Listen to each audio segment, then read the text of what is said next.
Bonjour à tous, bienvenue sur la chaîne des petits passages. Aujourd'hui, je suis avec Michel qui va nous partager la réalité de ce qu'est la vie dans un fauteuil roulant. Bonjour Michel. Bonjour Jake, bonjour à tous. Donc nous nous sommes rencontrés tout à l'heure. Pour la petite anecdote, c'est que j'ai fait du camping à la ferme pendant 2 nuits. Et là où je me trouvais, il y avait des pruniers. Et les prunes, en fait, il y en avait tellement qu'elles étaient à même le sol. Et donc je me suis dit, au lieu de les laisser pourrir, je vais essayer d'en donner au maximum à qui je peux. Et j'ai mis une annonce sur le Bon Coin en mettant à donner. Et puis Michel a répondu. Donc je lui ai donné une partie de mes prunes parce que j'essaie de les répartir un petit peu avec plusieurs personnes. Et c'est là qu'en fait on a commencé à discuter un petit peu et Michel m'a témoigné un petit peu de certaines réalités de ce que pouvait être la vie en fauteuil, et ça m'a donné l'idée de faire cette vidéo pour essayer de faire en sorte que, vous voyez, moi, vous qui me connaissez sur la chaîne, j'aime bien essayer de comprendre l'autre plutôt que de le juger ou de me faire des suppositions. Et je constate dans la vie de tous les jours que souvent il y a beaucoup d'incompréhension les uns envers les autres, et il suffit souvent de pas grand chose pour faire ce que j'appelle des petits ponts entre les gens. Et donc Michel va nous aider aujourd'hui à faire ces petits ponts. Donc est-ce que tu pourrais nous dire déjà depuis combien de temps tu es en fauteuil? Alors, je suis tombé en situation de handicap en 2021. Auparavant, tout allait très très bien, et puis j'ai été frappé d'une myélopathie dégénérative, ce qui m'a privé de l'usage de mes membres inférieurs. Mais voilà, ça fait 5 ans quasiment. Ok, ouais. Et là, tu as utilisé comme terme dans ta phrase en situation de handicap. Mais tout à l'heure, quand on discutait, tu as utilisé le mot handicapé. Et je trouve intéressant de faire petit arrêt sur image sur ce terme. Parce que moi, en tant que personne non handicapée, j'aime bien respecter l'autre au maximum de ce que je peux. Donc si par exemple je sais que le terme handicapé peut froisser certains, je vais essayer d'éviter de l'utiliser. Et puis on a discuté un petit peu à propos de ça, et je t'ai posé la question, mais finalement est-ce que toi-même tu utilises le mot handicapé? Et tu me disais que ce mot, tu ne trouves rien de dégradant, et qu'au final, moi j'ai un peu l'impression, et tu avais l'air de confirmer, que c'est quelque chose qui a été demandé venant d'en haut, hein, de nos élites comme on dit, pour essayer de finalement froisser personne. Mais je te disais que moi j'ai l'impression que ça finit plus par nous diviser qu'autre chose. Qu'est-ce que tu en penses? Ah oui, complètement. Alors, comme je te l'ai dit tout à l'heure en aparté, pour moi, le terme handicapé n'a rien de péjoratif et comment dire, ne range pas dans une catégorie particulière de façon dégradante. Ouais.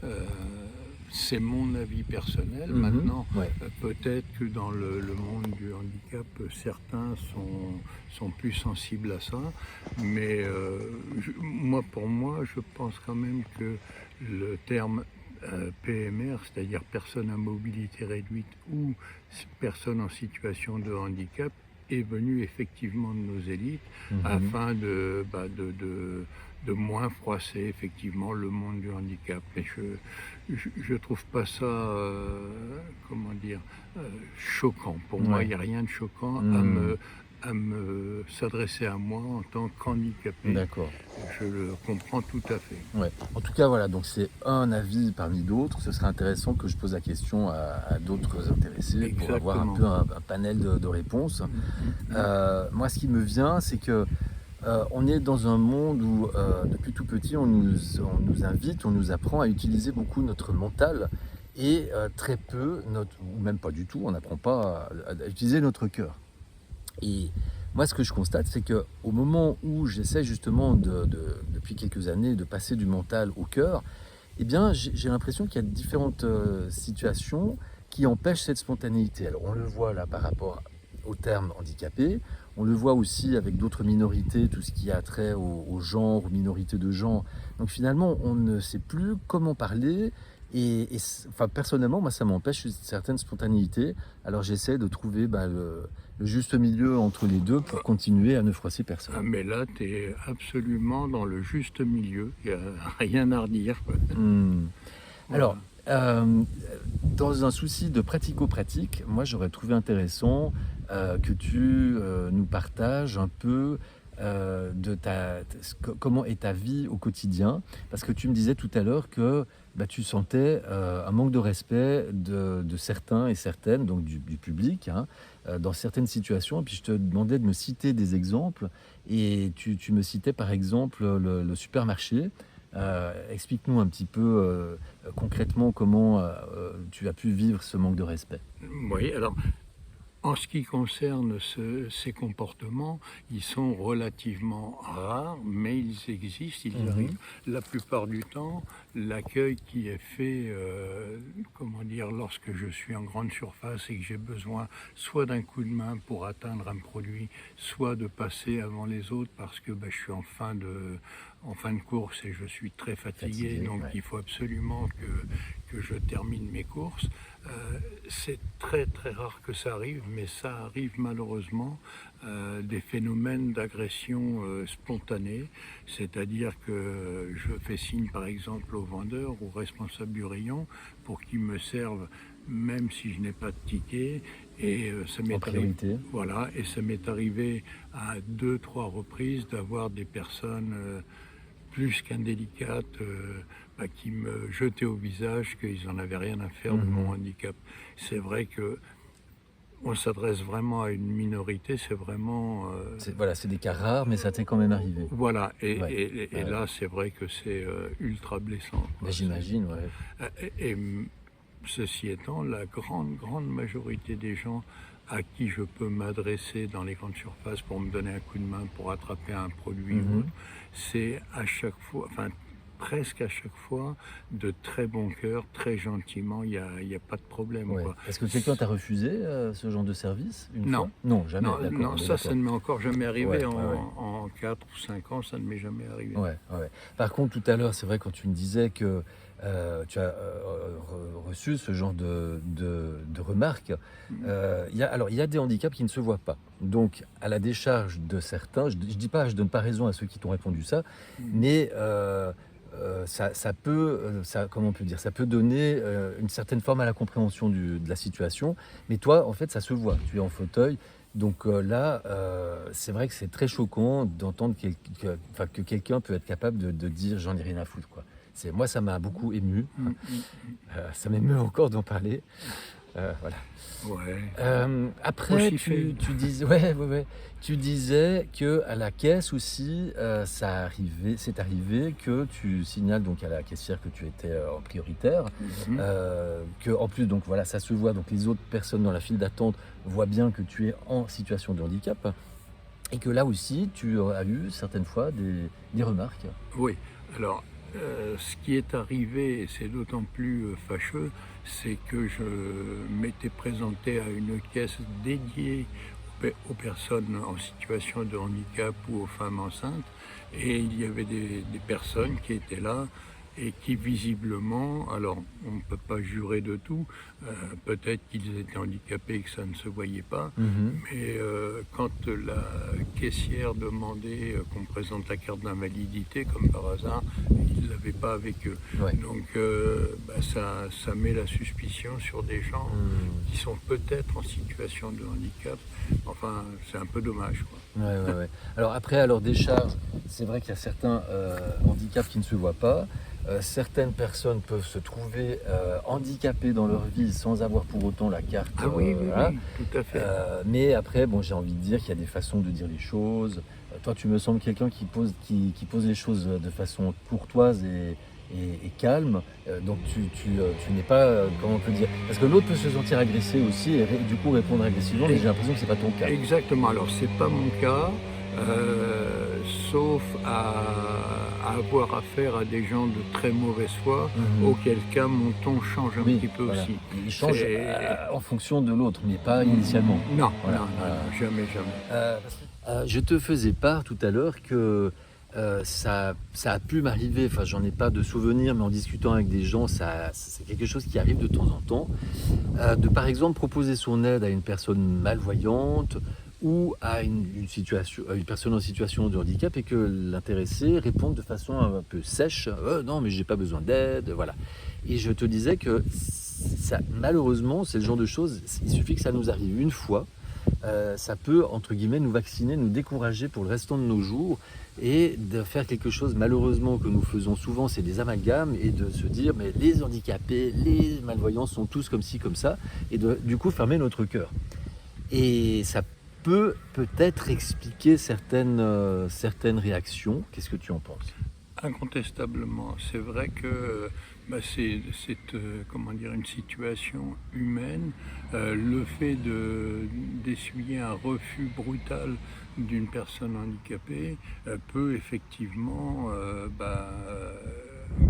guérir de toute envie d'aider les personnes handicapées. C'est joliment dit. Ouais. Maintenant, c'est vrai que c'est vraiment rare. Moi, ça m'est arrivé, mais je réponds par la négative, mais très gentiment, en leur disant non, non, vous inquiétez pas.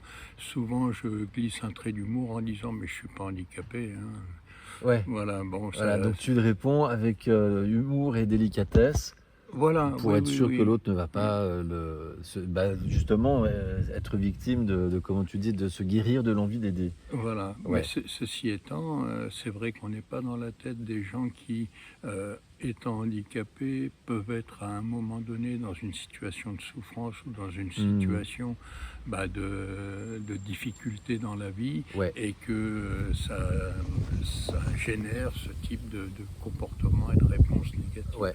En fait, j'ai l'impression que si on enlève la petite différence, enfin petite, la différence qui est le handicap, on a tous à certains moments des émotions fortes et où il y a toujours une peur derrière, hein, et qui, quand on est stressé, peut nous donner, moi j'appelle ça des réactions à la con. Hmm. Et je suis le premier à avoir ce genre de... puisque je suis un être humain, hein, mais j'essaie vraiment depuis quelque temps de travailler là-dessus. Et si par exemple un matin je me sens un petit peu grognon, de me dire mais les autres ne sont pas coupables, n'ont pas à subir. Donc du coup j'essaie de faire attention, de ne pas le faire subir. Mais je sais que dans mes schémas classiques, je pourrais tout à fait apparaître comme un oursin. Et si en plus de ça j'avais un handicap, ben à ce moment-là, l'autre se serait dit ah ben oui, il est pas cool l'handicapé, Ouais. en clair. Mais c'est un vaste débat, hein. C'est la nature humaine Eh ben qui est oui, comme ça. On ne peut pas être parfait. c'est Et ça. il y a des moments où on réagit mieux que d'autres. Hmm. Voilà. Ouais, Il ouais, faut ouais, nous prendre comme on est, et c'est les ça. valides et les non valides. Ouais. Bah, c'est un petit peu ce que j'essaie de faire au fil de mes vidéos, c'est de faire des petits ponts pour qu'on apprenne à se comprendre mieux les uns les autres.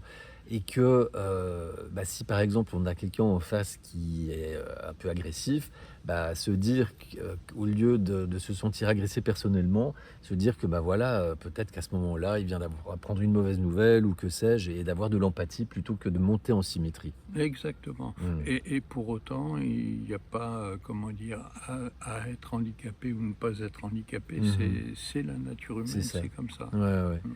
Et alors, autre exemple, tu me parlais des places de parc, que parfois, on constate tous que des gens non handicapés se garent sur des places.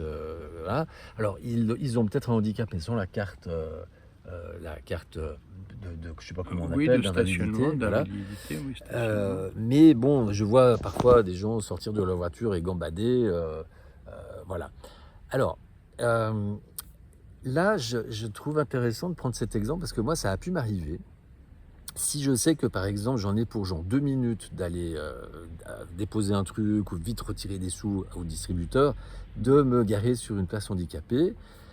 C'est très rarement, mais j'avoue humblement que ça m'est arrivé. Et d'autant plus si, par exemple, à côté de ces places, là, par exemple, on est sur un parking où il y a pratiquement pas de voiture, donc il y a les places handicapées et plein d'autres places libres autour. Donc ça m'est arrivé de me dire, mais si là je reste quelques minutes, la personne en situation de handicap pourra se garer à la limite si les deux places handicapées sont prises par des gens qui, comme moi, se disent c'est rapide, ou peut-être qui s'y garent sans savoir que c'est rapide, mais voilà, et que la personne handicapée pourra se mettre sur une autre case.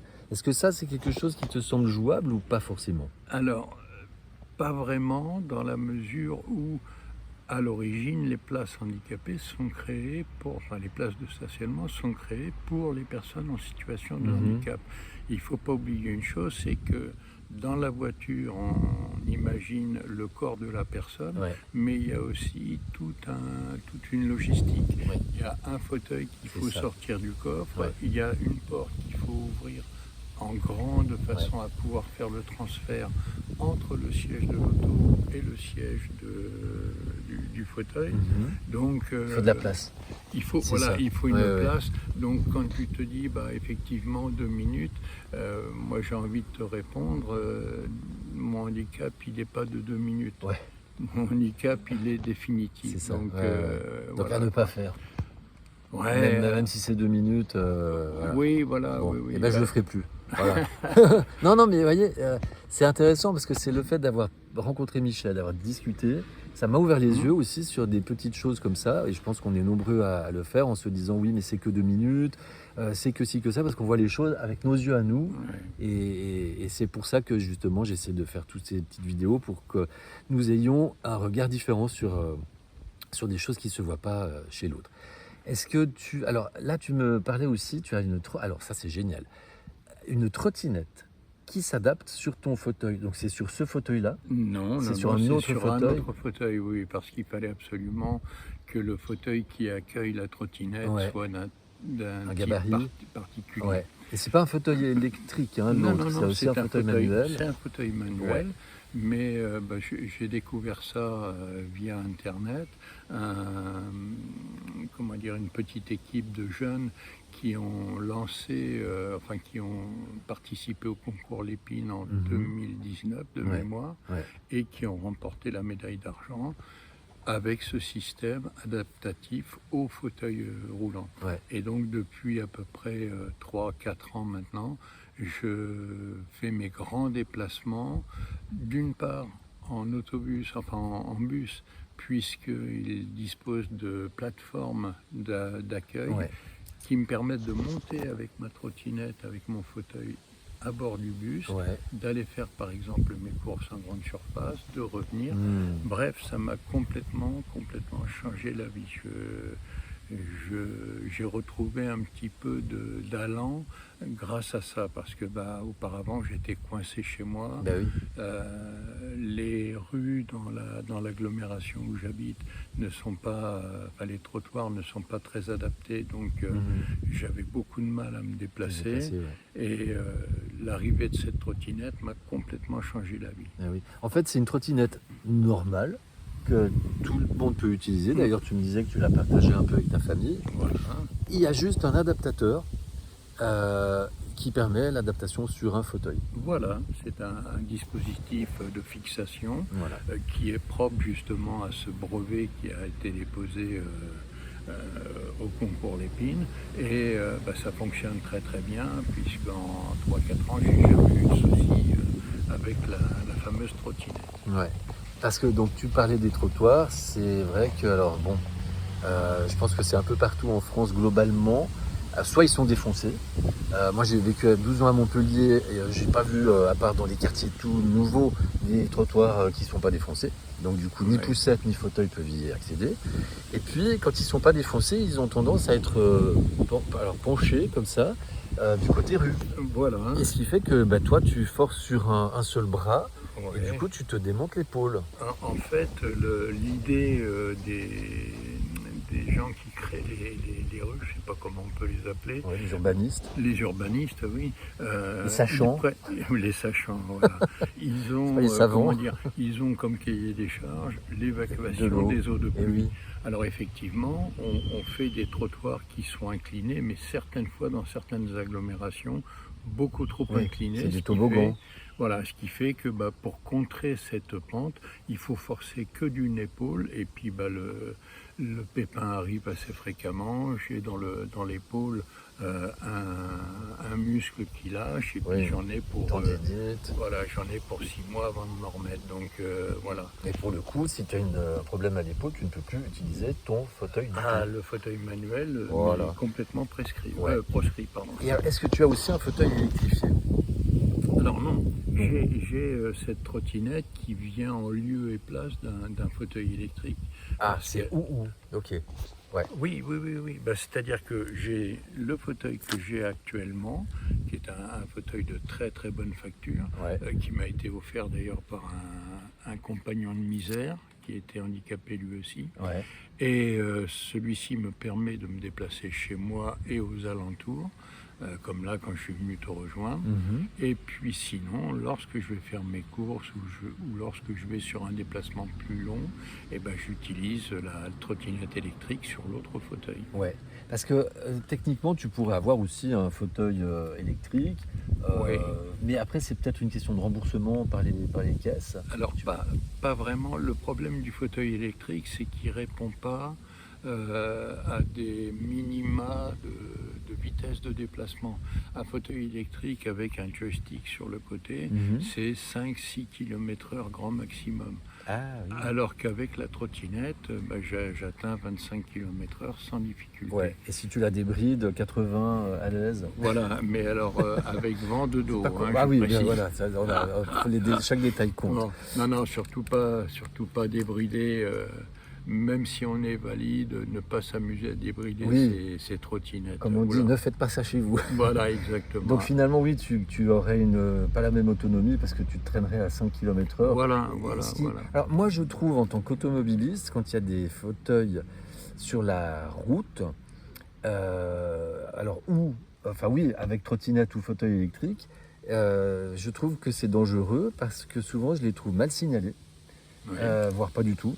Et en fait, on se retrouve brutalement avec un objet roulant qui est quasi à l'arrêt, hein, surtout si c'est à 5 km/h. Bien sûr. Et comment toi tu te signales pour que tu sois bien visible? Alors, moi déjà, il faut bien qu'on mette les choses au point. Mon utilisation de la trottinette sur mon fauteuil électrique se fait uniquement sur les bandes et les pistes cyclables. Mhm. Si j'utilise des parties de chaussée, c'est vraiment très rare. D'accord. Parce que moi-même, je ne me sens pas En sécurité. en sécurité. Ouais.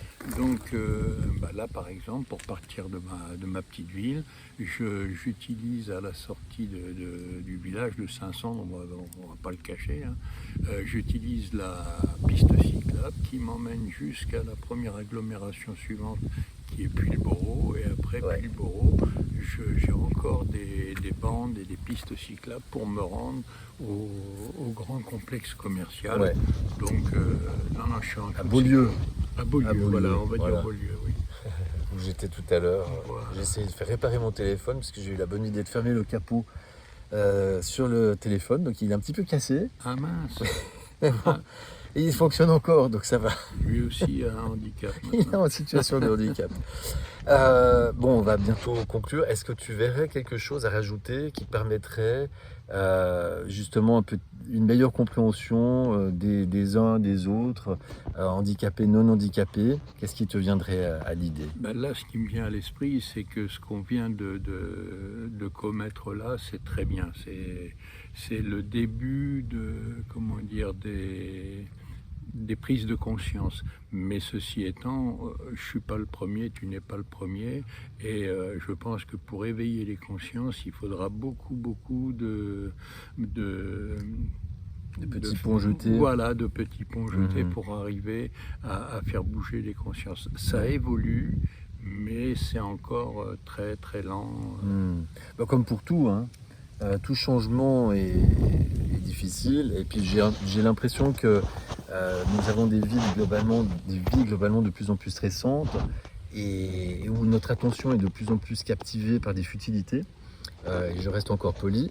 Et ça n'aide pas à certaines prises de conscience, ni à peut-être de la meilleure compréhension les uns avec les autres. Ça, c'est en théorie, mais en pratique, moi, je dois dire que... Alors, je ne sais pas si c'est moi qui suis trop optimiste ou pas, mais je pense pas. Je vois autour de moi des gens, quand on enlève un peu le vernis, cette première couche de superficialité, de masque pour plaire ou pour ne pas déplaire, je sens beaucoup d'amour, de compréhension, de gentillesse. Enfin, c'est inversement proportionnel à ce qu'on pourrait imaginer de la société. Quel regard tu en as, toi? Oui, alors je partage plus ou moins ton point de vue. Ceci étant, on vit dans une société où l'individu s'est beaucoup recentré sur lui-même, ne regarde pas l'autre avec toujours de la bienveillance, et c'est ça qu'il faut effectivement arriver à faire changer, mais c'est très compliqué. Demander déjà aux gens de laisser leurs problèmes derrière eux pour pouvoir s'ouvrir un petit peu plus à l'autre. Et ça, c'est compliqué. On a déjà tellement de choses à apporter nous-mêmes que pour s'ouvrir à l'autre, c'est pas toujours évident. Mais en tout cas, moi, ce qui me vient, c'est que quand on voit des gens qui, a priori, sont différents, mais qui, au final, dans leur comportement, dans leur amabilité, restent tout à fait, je mets d'énormes guillemets, hein, normaux, eh bien, c'est aussi ça, je pense, qui aide à la compréhension des uns des autres. Oui, oui, oui, tout Et je te remercie pour être ce que tu es, comme tu es, et ne change rien. Eh ben, écoute, je te remercie infiniment et belle rencontre moi aussi de mon côté, je te remercie. Vraiment. Avec grand plaisir. Merci à toi, Michel. Je vous souhaite une belle journée. Je suis un peu complètement chamboulé par cette interview. Merci de votre attention. Si cette vidéo vous aura semblé pertinente, partagez-la au maximum de gens autour de vous, semant des petits ponts les uns vers les autres, de mettre des commentaires, des j'aime et de vous abonner à la chaîne. À tout bientôt. Prenez soin de vous. Je vous aime. Passage.